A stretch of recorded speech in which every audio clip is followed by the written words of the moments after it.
Hey everybody, so are you excited for my first episode?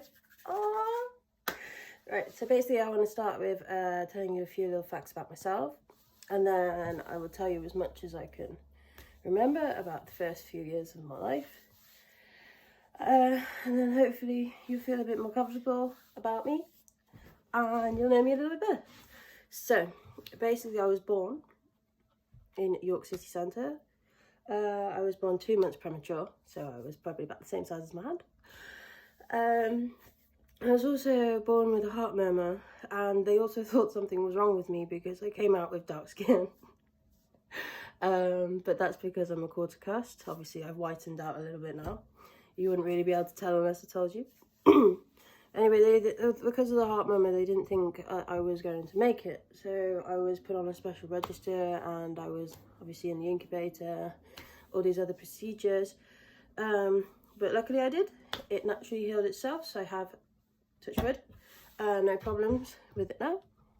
I was getting teeny tiny little doll's clothes because I was so small. Yeah, it was kind of critical. So yeah, so obviously the first 6 years of my life I was with my mother, before social services took us away for a better life. But no, growing up she was always quite a loving person. The time obviously I did have with her, because she was in and out of prison a fair bit. So my nan and my nan's family brought me up quite a lot, and I can't thank them enough for that. I would have probably not have been here if it wasn't for them, so thank you. But I remember quite a lot. My mum used to give me a lot of cuddles and a lot of love. Like, she did love us to bits, you know, but unfortunately she was just in a bad place herself. There's a lot of involvement with drug dealers. We actually had one living in the house for quite a while. A few problems with prostitution, but you know, these things happen. Anyway, while I was still with my mum, my little sister was born by a different father. He was cool. I liked him a lot. I'm not going to mention names because I don't feel it needs to be said.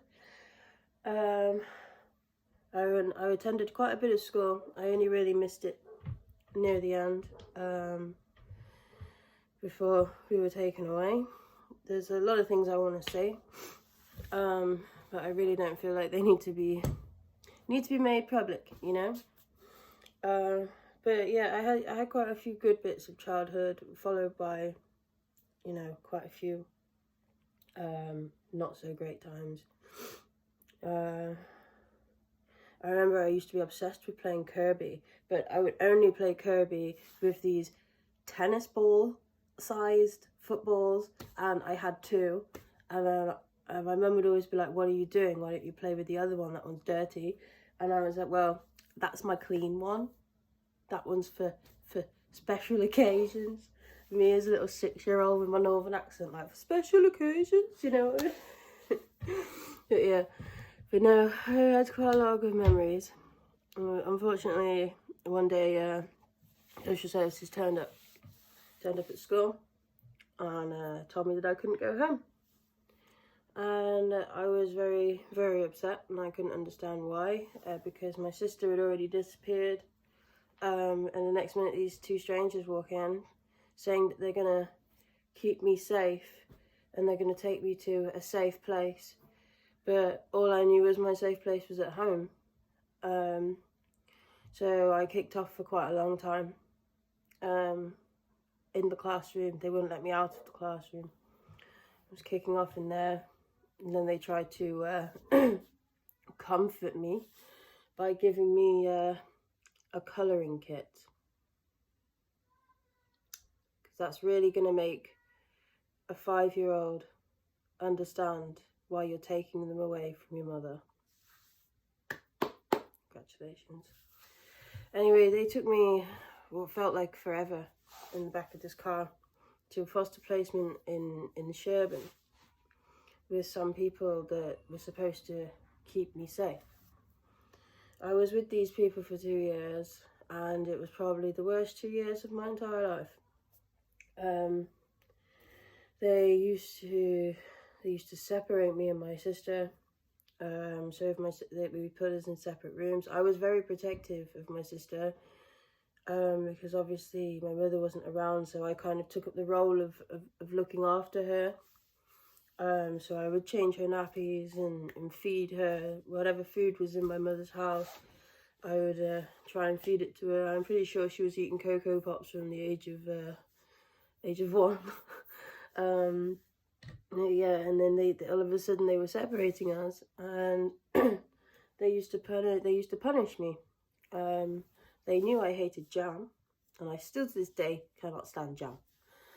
So they used to feed me jam sandwiches as a punishment, and they used to put sprouts, which they also knew I hated, in my porridge, and this horrible fish paste sandwiches. They used to send me to school with them every day. I used to throw them in the bin, and then they used to find out that I threw them in the bin, and they would scream at me and sit me down in the corner as a punishment.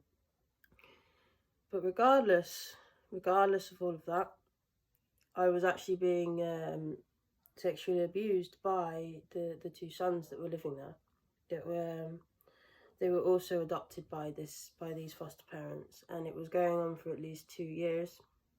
I don't really want to go into it, as you know, it's quite a hurtful topic. So yeah, memories. But then when I remember a few years ago when I tried to actually speak about this issue that I had with these 2 lads, because I was only 6 years old, you know. I was basically thrown to the side. They did absolutely nothing about it, and as far as I'm aware, might not be true. Social services have deleted all of my records from that time. So unfortunately, there is absolutely nothing that can be done about it now. But it's life. They shouldn't have got away with it, and I hope to God that they regret it. But you never know. They probably don't even remember.